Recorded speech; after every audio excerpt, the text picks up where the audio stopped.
أيوة يا عم، انتوا واحد وشعب واحد، لكن ماذا عن شقيقتكم تونس؟ لماذا خدعتموها؟ لماذا رتبتم النتيجة مع بعض لكي تخرج تونس الخضراء المسكينة التي أرهقت بالحسابات كثيرا في هذه البطولة الغريبة، وفي الأخير خرجت فارغة اليدين؟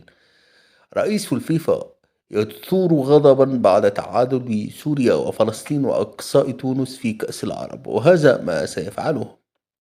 وإذا كنت تتفق أن منتخب تونس قدم بطولة أسطورية في كأس العرب التي ودعها مرفوع الرأس عائدا إلى تونس العاصمة، فاضغط لايك واشترك في القناة.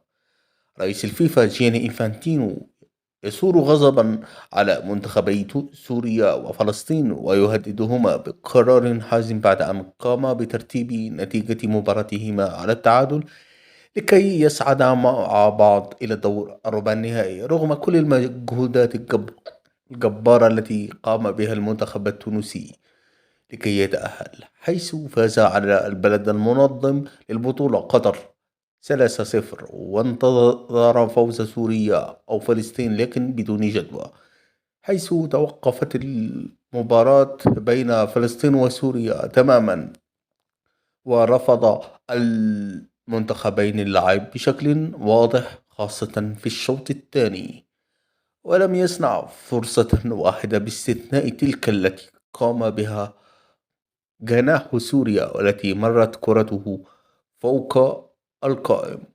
وظل لاعبوهم يصفقون للجماهير والمباراة لم تنتهي، وما كانش ناقص غير انهم يشربوا شاي ويضربوا شيشة وتيجي واحدة رقاصة تعمل فقرة جوه الملعب.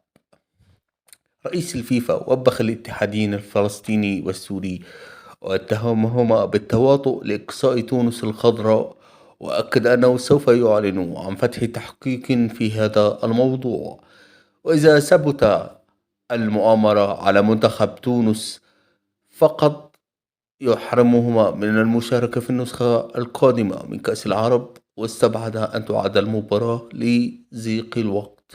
هارد لك لمنتخب تونس.